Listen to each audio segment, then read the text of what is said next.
And at the same time, people can have a positive impact on technology in terms of, either innovating new IT mainframes also, when you're trying to reach out the most confidential sites of the enterprise of the organization. So you see, this makes the entire scenario very, very complex. Then the customers and the competitors, what are they doing? What is the mindset of the consumer? Like now, the external business environment, we are giving the example of COVID-19, which was essentially an economic crisis. Actually, it was a health crisis which changed into an economic crisis, and we all know that it has impacted the working style within the organizations. It has impacted globalization also. It has impacted the supply chain as well. So this is the model which is not that easy to look at. It looks easy, but it is not that easy. So we have to try and understand as to how the different variables are related to each other, and how certain variables are causing certain kind of effects. So therefore, we require the study of organizational behavior, and we need to gather some empirical evidence before we derive conclusions. The ultimate aim of organizational behavior is the setting up of conditions to improve organizations so as to maximize human potential. So solving human potential, you see, common sense is, to a large extent, it does explain things. The folklore, so to say, or the folk psychology does explain a lot of things, but then we can't be sure of these things. You see, there is one thing causing the other, but then there is a situation or a context which needs to be kept in mind. For example, I'll give you one example. It is like, we have heard this proverb that absence makes the heart grow fonder. At the same time, there is another one which says out of sight, out of mind. So, how do you explain the two? Both of these are common sense proverbs, right? Which have actually been derived out of common wisdom. The point is, we need to bring in the Z variable, the third variable, the contextual variable, which will explain why absence makes the heart grow fonder sometimes, and why out of sight, out of mind is good sometimes. Similarly, we say opposites attract. There is another one which says birds of a feather flock together. So both of these are contradicting each other. So the role of science is to get rid of all these contradictions that are there and try to make sense out of the phenomena. And when we look at human behavior, it is all the more difficult to predict also, and difficult to study as well. Now, every science has got goals. Every science. Every science has got laws. Similarly, organizational behavior as a scientific discipline also has got four goals. One, description of behavior. Two, understanding of behavior. Three, predicting behavior. And four, controlling or managing human behavior at work. Now, common sense will not help you here. When you are describing behavior, well, fine, you can say that such and such person is an angry person, for example. Understanding is finding the reason behind the person's behavior. Why is he like that? That is where you require some kind of a scientific bent of mind to be able to understand why the person is so angry. Third is you predict. That means you predict, as in that this person is an angry bird. How will he behave in a situation, maybe in a meeting, a critical meeting that is coming up, or a crucial meeting that is coming up. So you tend to predict the person's behavior. This is also another goal of organizational behavior. If you have an understanding of OB, you will be able to describe behavior quite accurately, understand behavior, predict behavior. And when I say controlling or managing behavior, I mean that controlling doesn't mean I ask the employee to sit down and he sits down, and I ask him to stand up and he stands up. No, it is basically trying to modify the behavior of a person.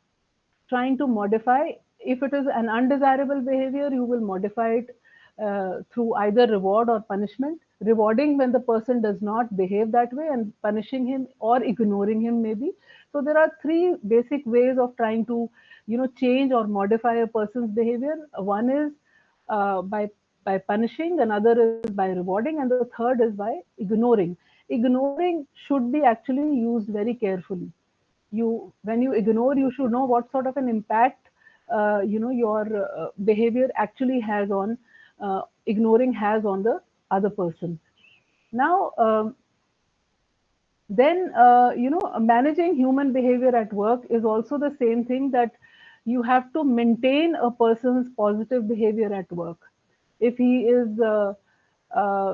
actually moving towards, let us say, good behavior, you need to manage it by giving him rewards time and time again. The beauty of human behavior is that you can modify it. That is the beauty. If this were not there, then there is no point studying OB, there is no point studying even human resource management, doesn't make any sense.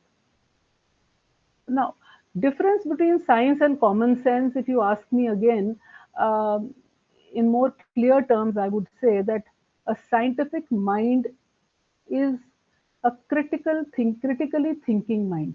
As in science, a scientist has the ability to think critically. He will not take things the way they are. And the entire scientific inquiry starts with skepticism. You are not sure of things, you doubt things, you put a question mark on things. So this is the very first parameter which tells us as to what a scientific brain is, or what a scientist's mind is all about. So critical thinking is one, and when you talk about common sense, it is more or less your intuition. It is about how you really look at things, and it is all about, it could be a lot, it may have a lot of subjectivity in it. So these are the two things that must be segregated from each other. That when I say science, I also mean being open to ideas. It's not just about being skeptical. Anybody who's a scientist will be skeptical, but he will not become cynical.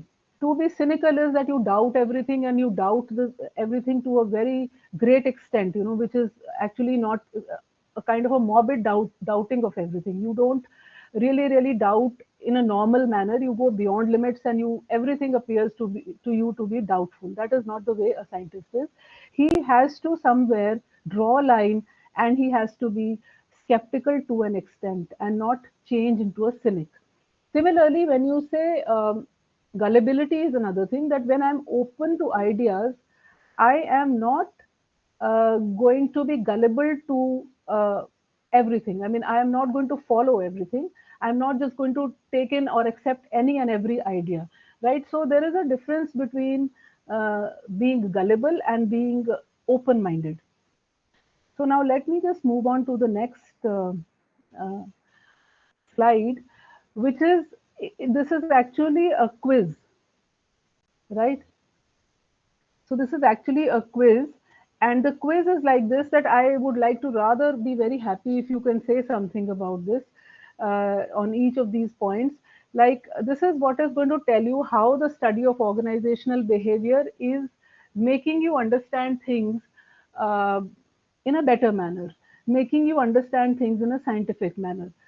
For example, the very first statement says that happy workers are productive workers. So if anybody wants to say something, please say. Is it true or is it false? I True, can ma'am, true. yes, all Yes, sir, right, it's true. Yes, all ma'am, true. right. So can you give me your reasons why and how you think that this is true? Uh, I'm sorry, ma'am, Dilbag here. Your presentation is not coming on full screen, ma'am, I think. All right. See, I either have to look at the students or I have to put it on. Okay, All okay. right. Yes, please. Uh, you said happy workers are productive workers. I want to ask you why. You can say something so that I can just hear and say something back. I can't see you though. Yes, Yes, ma'am, it's true. yes, please. Happy workers are productive workers. This is true.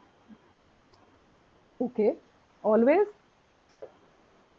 Yes, yes, ma'am. Is it always like that? Yes, yes, ma'am. Always. So now this is where your common sense is, your common sense says that happy workers are productive workers. And there are studies also, if you just Google through things and if you try to browse some research work, you will see that yes, happy workers are at least 20% more productive than workers who are not happy. So this is a finding by Forbes. You all know what Forbes is all about, and of course we work harder when we are happy. However, you see, it is very important for us to be dissatisfied also. Without dissatisfaction, we will not continue to work hard. I'll give you one example. For example, whenever there is this, let us say there's a football coach, and the coach is trying to make the team understand, a team that has been winning again and again, that one day there is a likely possibility that you will fail. So he will try to create some kind of a dissatisfaction in the team, so that that happiness element goes down and they understand that they might fail one day. Same thing, you must have seen that after you get a salary for a long time, you are so happy that you don't work. So dissatisfaction or with the job also at times is very important for you to become innovative and creative. So the statement that happy workers are always productive is not correct. Similarly, sometimes I may be very happy, but I may not have the skill uh, to to do the work.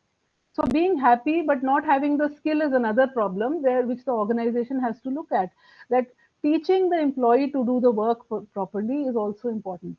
So happy workers being productive workers is to an extent correct, or you can say 90%, 80% of the times it is correct, but it is also important to induce unhappiness in the group.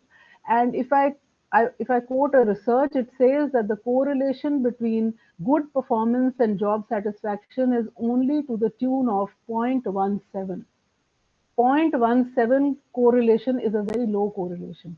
So this is one thing, how you replace your intuitive understanding with systematic study. Second is that all individuals are most productive when their boss is friendly and approachable. Anybody has to say something? I'm very happy you're responding. Yes, Ma'am, yes, all Shubham. individuals are Yeah. Go ahead, just lean. You'll complete, and then I'll say something. okay. Ma'am, all individuals are most productive when the boss is friendly and approachable. This is true. If the boss recognizes his work and appreciates his work, he will be more productive in coming projects in the future.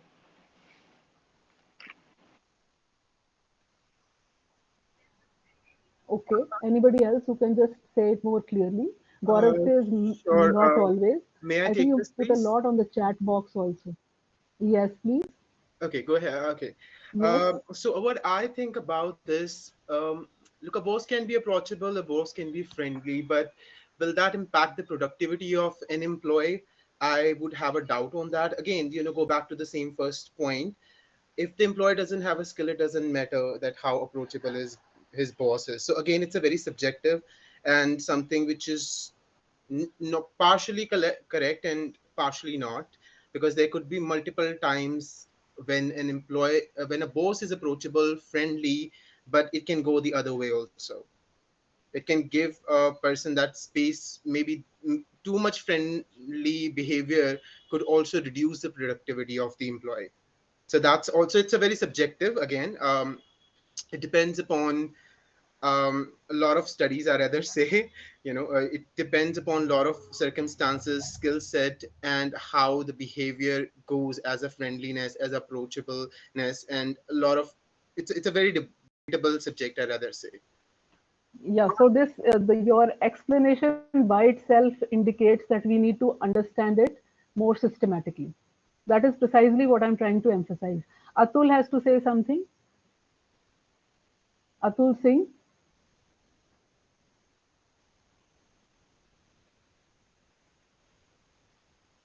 Yes, please.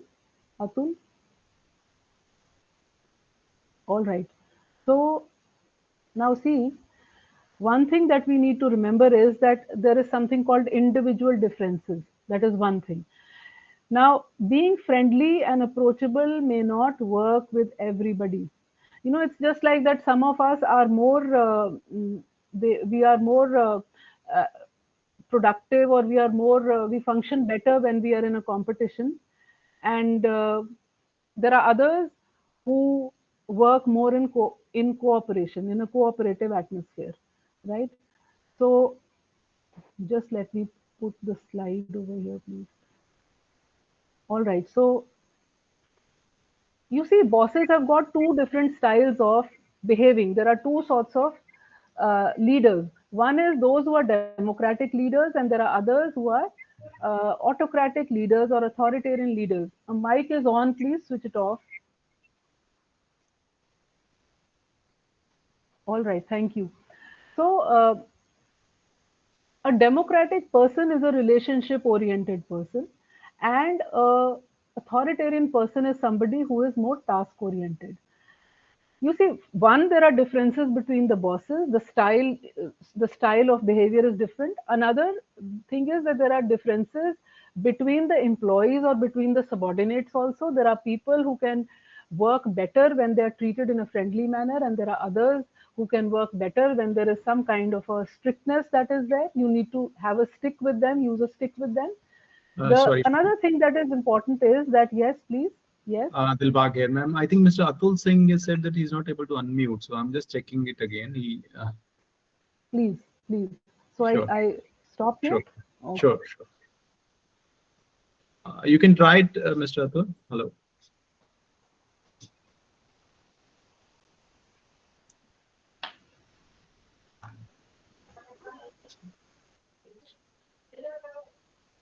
Okay, okay, fine, sir. You can then use the chat. Yes, ma'am, can continue. Thank you. Okay, see, what I was saying was that there are individual differences in the bosses, individual differences in the followers, and there are different sort of situations also. There are certain situations where a friendly style will work. Let us say you are organizing a party in the office. There is another situation where a task oriented style will work better. Let us say there is an immediate task that needs to be done, so you have no time to be friendly. The point is that any leader who has a flexible kind of an approach is the best leader. A leader who can look at the situation and accordingly he can, behave. So this, that all individuals are most productive when their boss is friendly and approachable, is not really correct in all situations. So we need to keep the situation in mind. Then next is that everyone wants a challenging job. Everyone wants a challenging job. All right. Yes, Atul and Shubham Sharma. Well, that's not true. Not everybody wants challenging job. There are people. It depends upon individual to individual. Some individual wants monotonous jobs, wherein they do not have to do that much of work, or maybe the work should not be that complex, which always challenges them and brings them difficulties. But at the same time, there are mindset who likes challenges. So it depends on individual to individual behavior, whether they would go for challenging job or not. So what you're saying is, well, the answer is correct, but you see, there are people who can't handle challenges. You see, there are two ways to motivate people. For example, somebody who doesn't want to do anything is somebody who's not motivated. He may be knowing his work, but he may not be motivated to do the work. He may not want to do the work. One method is that you tell the person that, well, you just cannot do it, and he will feel challenged and he will take up that challenge and he will start working. There is another person with whom this strategy will not work. If you tell him that you just cannot do it, that means, so this person may get all the more demotivated. So there is another method which is like you tell the person that let's do this work together. So similarly over here there are people who don't like very many challenges in life, because there are personality differences between people, and there are others who would all the time seek challenging jobs. Seeking a challenging job or enjoying challenges is also a personal matter. I mean, it is more rewarding, let's say, to meet a challenge, or to, uh, go in for jobs which have some kind of a, they are not easy, they have some kind of a challenge in them. But there are other people who don't find this very rewarding, who just want easy kind of situations to come up, and that is enough for them. So everyone is motivated by money. Again, a question for you. Everyone is motivated by money. Yes?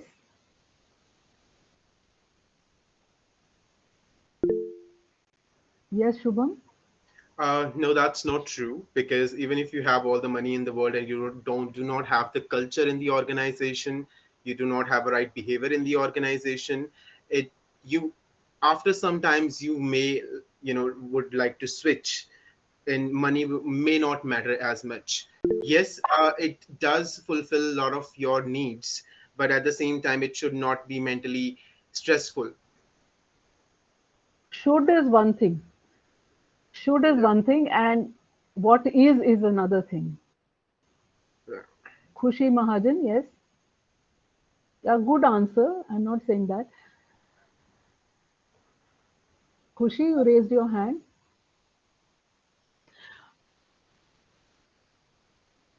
Now, see one thing again, the same thing. Just like there are medicines and different sorts of medicines, let us say for headache, don't work for everybody. Similarly, things don't work for everybody. Rewards, same sort of rewards don't work for everybody. The rewards are of two types. For example, there is a financial kind of an incentive that you're given, and there is a non financial incentive. All of us do need money to some extent, but there are people who are not focusing their entire view on money only. They will want rather to be recognized in the organization. They would want that they should be given an environment where they can create things. Similarly over here, you see, money is something which will not motivate everybody. So there are a lot of researches, and when we move ahead with this course, you will get to your conviction will become better and better, that how everybody is not really motivated by money. There are people who are motivated by non financial incentives as well. When I say everyone wants a challenging job, it is the same as saying that everybody wants freedom or everybody wants autonomy at work. There are people who don't know how to handle autonomy. They would always want that somebody should hold their hand. There should be hand holding. Only then can they be happy in the organization. So the the heart of OB is that there are differences between individuals, and the biggest problem is this difference only. Because of differences between individuals, we are not able to make them sit and work together. And the entire thrust of organizational behavior as a discipline is to enable people to be motivated and to enable them to work together. That is what it is. And when you say from the OB standpoint, management is nothing but motivating people to work. From other subjects point of view, from financial accounting point of view, or from finance point of view, it is a different kind of a definition. They are talking about tangible things, like money. They are talking about the economic capital. Over here we are talking about the social capital to a very big extent. Somebody raised, you've written a lot of things. Happiness and satisfaction is the main thing an individual wants, not always money. All right. So if we are getting 10 times more than we are expecting, then it will act as a catalyst. All right, now a lot of discussion on this. The sixth statement is you have to scare people a little to get them to do their jobs. Is it necessary to scare people a little to get them to do their job? The sixth statement, please.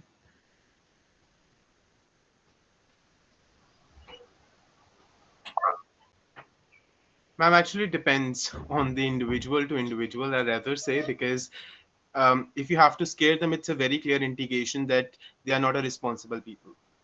If one is a responsible What? person, that person may not need to be scared to get a job done.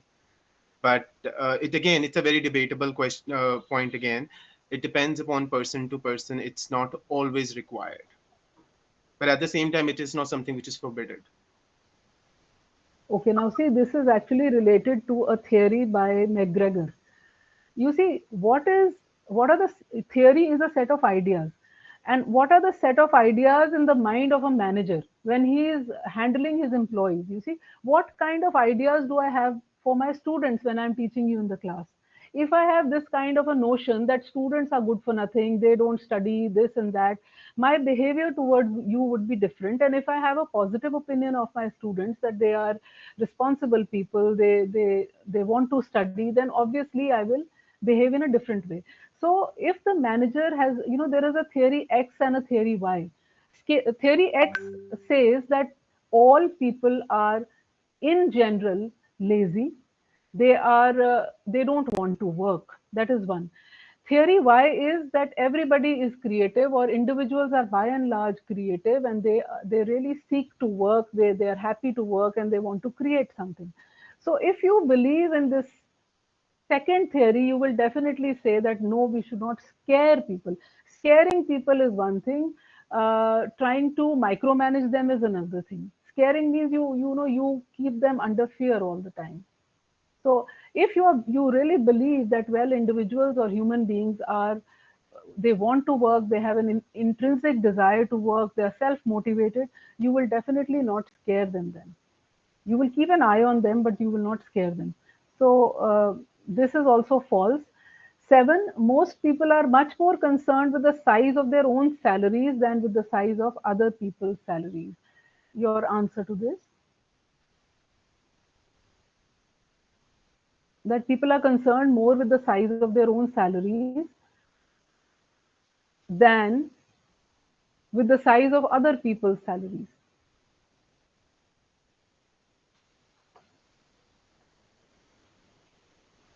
No, it is not necessary. We can make people answer. This is something else. Yes, please say it out because we don't have time. At 7, I'm going to stop the lecture. Well, ma'am, my first question would be, as I'm working as an HR professional, my first Mhm. question would be, how do they get to know about each other's salaries? 'Cause that's something which is confidential. But then again, yes, if they know about it internally, somehow they got to know about it, and but the person is on the same position. Yes, it is true. They are concerned that if I'm working, if I'm have 10 tasks, that person has 10 tasks. Why I'm getting lesser salary than that person? So that is something which is there in in the industry, in the corporate cultures, and this is not something which I would say false. People are concerned with each other's salaries. Concern to hai na. You Yes, are concerned for sure. yes, yes, Like, and definitely. you are more concerned when things are not out in the open. Right, You're more concerned, and somewhere you try to judge also, or try to make out that, well, this person has definitely got a greater raise than me. right. So of course, yes, this is true that we make comparisons, and so we are not just concerned about our own salary. So this is called the equity theory. Actually, this is Adam's equity theory, which is comparing your outcomes to inputs with the outcomes to inputs of the other person. If you feel that you put in some amount of effort in something and you're getting something in return, and you feel the other person is also getting the same, you have a sense of equity, which is the sense of fairness in the organization, right? You perceive organizational justice. But if at all you think that your effort that you put in is much more than the effort the other person is putting in, or you're putting in the same amount of effort but the other person is getting more money, definitely you experience inequity, you feel undercompensated. Similarly, you may feel overcompensated. Now you would say that, why would a person who is getting more salary despite working the same experience lack of fairness? Every sensible individual will experience inequity even when the person is overcompensated. The reason that tomorrow I may be undercompensated, that means if you are intelligent, you will perceive that there is a lot of unfairness in the organization, and if today things are going in my favor, they will not go in my favor tomorrow. So this is again, it is revolving around one of the theories which is there, a theory of organizational behavior, which we also apply in HRM when we talk about compensation. The most effective work groups are devoid of conflict. Answer.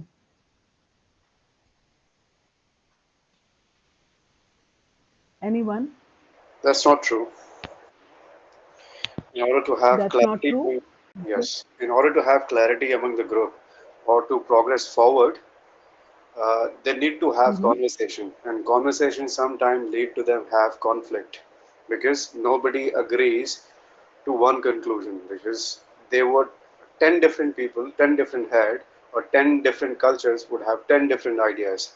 So taking them all together and reaching to one conclusion would take some time, but they will not agree to all the ideas straight away. So it's a time consuming process All right, before all they right, all right. reach.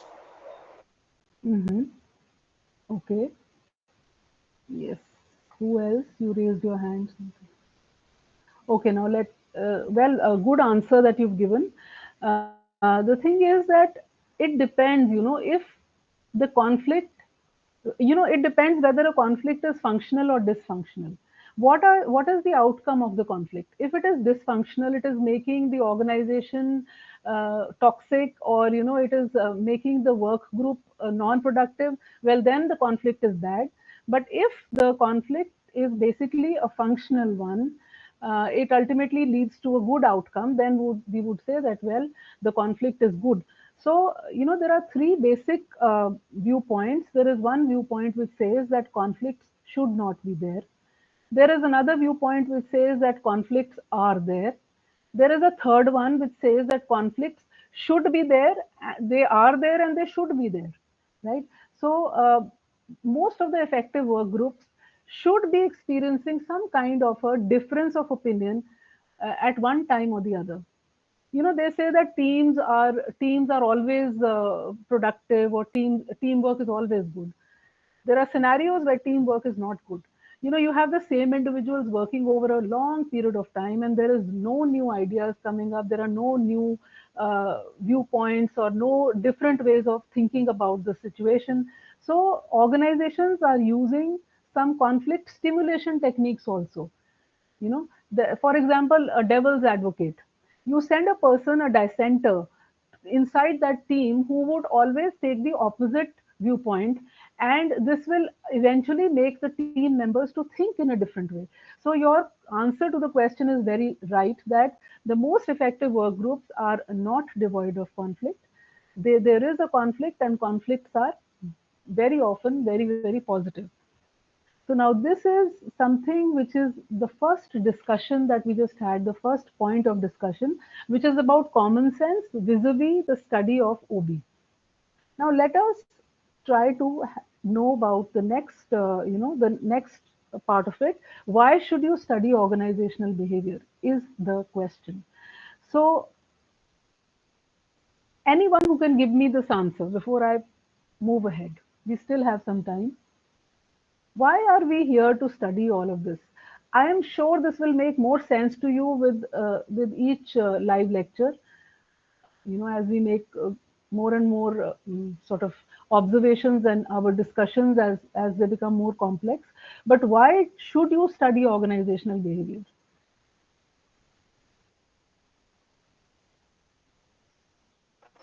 Just like individuals, every company is different, and every company functions on certain standards. So, Mm-hmm. study a particular company and make a conclusion will not always work. Yeah. So, it is like selective. So, uh, you can't put everyone into the same box. So, there are always exceptions. There are always, conclusion put or consensus based on these studies or based on this research. We reach to a conclusion that we should be doing certain thing or we should not be doing a certain thing. But yes, Okay. Now we what? set a benchmark for this.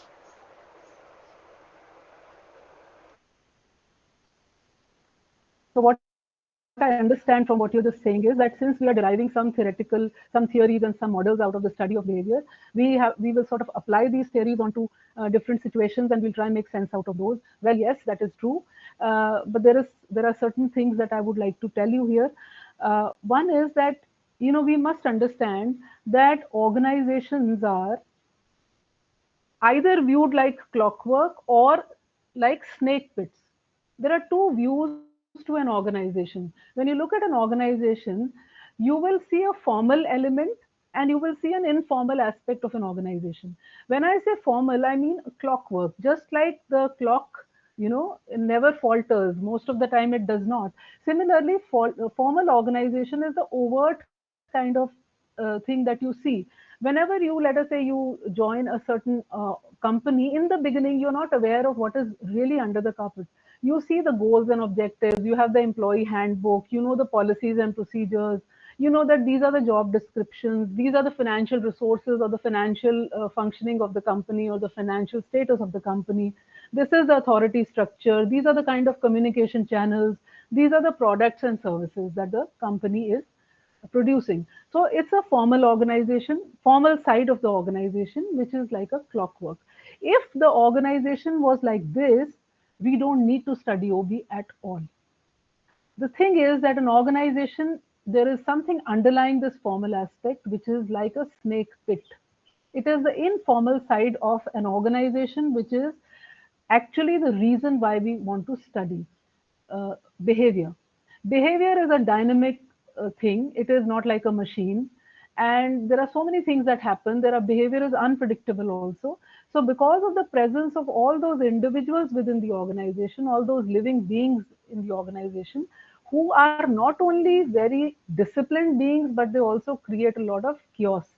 So the informal side of the organization is the covert side, something that you cannot see. These are the beliefs and assumptions of people. These are the perceptions and attitudes, the values, the fear, the joy, the trust, the hope that they have, the group norms, the informal leaders. This is the informal organization, and it is like a snake pit. We all have seen a snake pit. It is our daily conflict. It is all about chaos. It is about distress. It is about struggle in the organizations. It is about politics. It is about the dark side also. It is about even a romantic affair in the organization. You know, romance in the organization is another side of that chaos which prevails in an organization. And this particular aspect that I'm talking about is very much a part of organizational behavior. So, clockwork, on the other hand, is suggesting a very orderly, idealized view of organizational behavior without any conflict, and people are, meshing together very smoothly. So, this is the reason why, because of that snake pit existing. First of all, we need to understand the snake pit. Secondly, we have to deal with that snake pit. So, since we have to do these two things, we need to study OB. This is going to give you an idea about your forthcoming lectures and also make you understand as to why we have to study this course. One is what makes a snake pit. It is the conflicts, it is the negative group dynamics, it is the faulty decision making, it is unhealthy communication patterns, then power and politics. Then there are some individual dynamics where there are errors in perception, there are personality flaws, and also something which may lead uh, to a snake pit is organizational change. Like we had this pandemic just now, the latest, and our post the pandemic also, the changes that are occurring outside and are actually disrupting the functioning of the organization. Of course, we are talking about business model disruption. Of course, that is required, but even the disruption of a business model will also lead to some kind of a chaos because it is a transitional phase. Transitions are always stressful. So these are the if you study your learning material, and also I would recommend a book. There are books recommended there also. There are thousands of books on organizational behavior. You have Robbins is one, is the authority in the area of organizational behavior. And I would also suggest that if you could, go through the YouTube videos, and if you could, there are a lot of other online material that is available, which you can really go through and understand things, since it's a very vast kind of a subject. So this is what makes a snake pit, and we need to understand each one of these things. Second, how to streamline organizational functioning. That means how to deal with the snake pit. Knowing about the snake pit is one thing, dealing with it is another thing. So, leadership plays a very important role.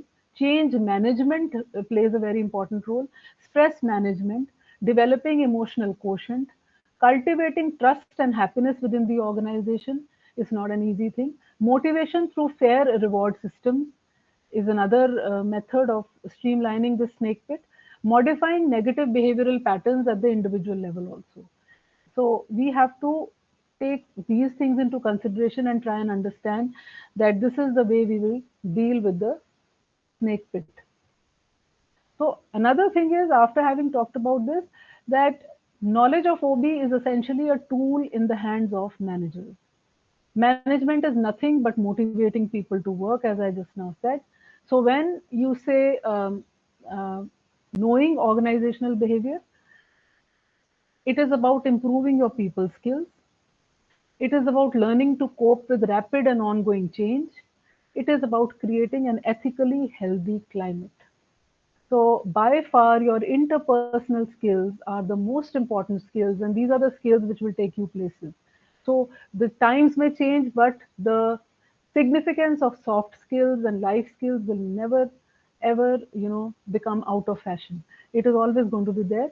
And learning to be not to be resistant to change. If the manager himself is resistant to change, the organization will not be able to survive. So whenever we are, even when we are hiring people, the one important thing that we look at is that, are these employees change resistant? These prospective employees, are they change resistant? If they are change resistant, we usually do not induct them into the organization. Ethically healthy climate, business and ethics, we all know, cannot be completely go they cannot completely go hand in hand.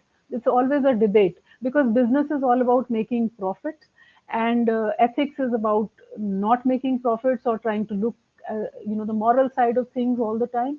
So, but partially, yes, businesses can be partially ethical. You see, we talk about corporate social responsibility. CSR in itself is also not it's not really an ethical kind of thing, as in that it is also having to do with profit.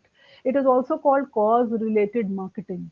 You are associating yourself with a certain cause as a company, and then you're marketing yourself. So it's a way of marketing, whether you commit yourself to primary education or to AIDS victims or to, let us say, empowerment of women. You are basically trying to improve your image as a company. You're branding yourself. However, there's no harm in it. You are, you're looking at the community also. You are growing, and you're growing with responsibility. You're not just bothered about your profit alone. So, creating an ethically healthy climate is something that is going to be there, and market does reward ethical companies. Right? Any question you want to ask me here? We still have some 8 minutes with us. Anything that you want to say, because there are 11 more live sessions. So if you want to just say anything, if I'm going too fast or anything like that, please put it in the chat box so that I correct it for the next time. All right, so now there was a small caselet that I had. Let me just, this is a caselet which is, somebody saying something again. Yeah. Yes, Hello, ma'am. Ma'am, Malti, yes. are we going to get any assignments? Of course, yes. Yeah. You will. Okay. Ma'am, when? This we will let you know. Okay. Okay. Okay, All ma'am. right. Thank you. Okay. So now just go through this case quickly and give me quick answers to this. Manjinder, please put off your mic.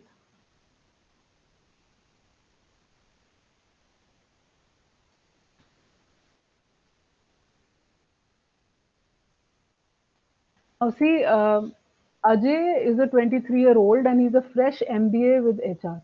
He starts his career as a junior HR executive at Raj Manufacturing House. His boss is a simple BCom degree holder with 4 years of handy experience. He does not like Ajay's joining the company and therefore troubles him in different ways. He wants Ajay to resign, so he almost harasses him by playing politics in the background. Ajay comes to know about this. Number one, the question is, if you were a consultant, what advice would you give him? Number two, what is the reason for the boss's negative behavior? Answers, please. It's a very simple kind of a situation, that there's one person who's a fresh MBA with an HR, and he joins an organization, and the boss, who is the simple BCom degree holder, he has a not a very experienced guy, and and he doesn't actually like his joining the company. And so now you would ask, why did he induct the person only at the first place? But let us say he Ajay has somehow joined the company, and now this man, the boss, has started troubling him. So if you were an officer, and what do you think is the reason behind the boss's negative behavior? Yes,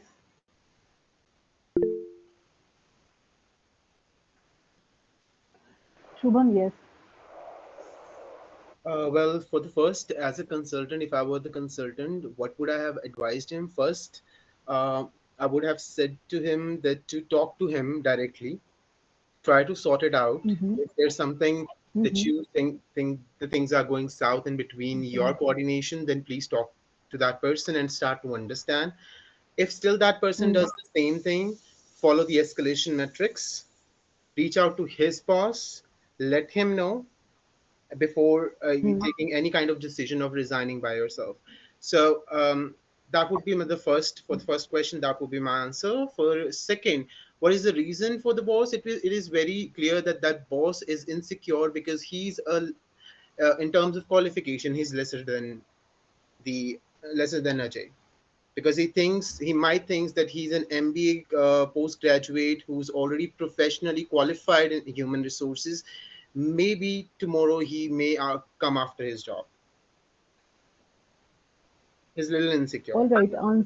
Yeah, okay. Insecurity in the boss, and you're saying that the first answer to the first is that go directly and talk to the boss.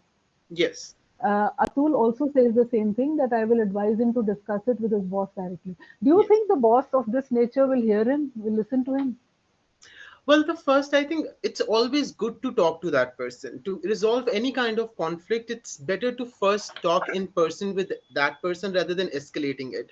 Because sometimes there are some miscommunication, there are sometimes some misunderstanding also happens that I am, as a fresher, may not aware about this. I don't know his intention, what I'm saying, that what exactly that person is doing to me. But it could be possible that as a fresher, the first initiative which I will take in this case is to talk to that person, to understand his behavior, because that's always the best practice to do at first before taking it further to other extent. All right. So communication, you're saying. Yeah. All right. Okay. Good. Anil Yadav, yes. Yeah, thank you. First, I would listen to Ajay. What are his viewpoints and how did he come to know about this thing? After that, I would request him as a consultant to log down all those points, facts, and figures where he felt the other person is harassing him.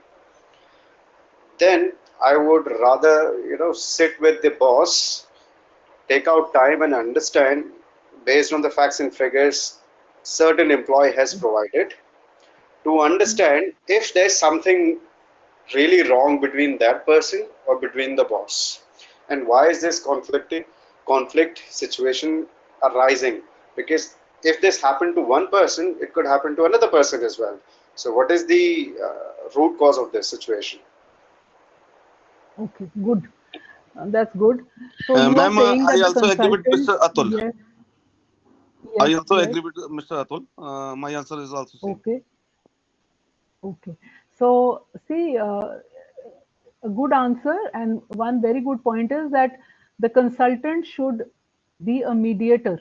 You know, he should first go and talk to the boss or to Atul, whatever it is, but he should be speaking to both of them in order to. You see, this is a matter of perceptions, number one, that we have to first of all try to make the perceptions as accurate as we possibly can. Why is the boss behaving with this new joinee in this manner? One, the very first thing that comes to my mind and to your mind as well is that this person has a low self esteem. The boss has got a low self esteem and he's feeling insecure. Most of our personality issues arise from our low self esteem. Secondly, it could be that how is he looking at Ajay? He may not have liked his personality. There could be some kind of an attribution error. I mean, what are the causes that he is uh, ascribing to this person's behavior or to his personality? So there is an attribution error maybe that he has, or is it some kind of a halo effect or a horns effect? It is about social perception. So when I say halo effect, is it one possible, one plus thing that he's looking at and he's trying to, generalize it onto everything else? He thinks that this person is much better than me and he's started having an inferiority feeling. Or is it a Horn's effect that Ajay resembles somebody in the boss's past whom the boss did not like? So maybe he is now projecting on his feelings of that person onto Ajay. It could be some other employee also. So the point is that this caselet is talking about attribution, it is talking about perception, it is talking about personalities, it is talking about impression management, and it is also talking about in general about trust, also the trust issues that are there between people, which have to be somehow brought in. There should always be there some be some kind of a Hello. trust in this. Yes, sir. I'm sorry, ma'am. We supposed to start next class at 7 p.m. All right. Right then, I take leave and we will meet the next time. Thank you so much for your presence in the classroom. I expect the same kind of uh, attendance next time, maybe more. Thank you. Thank you.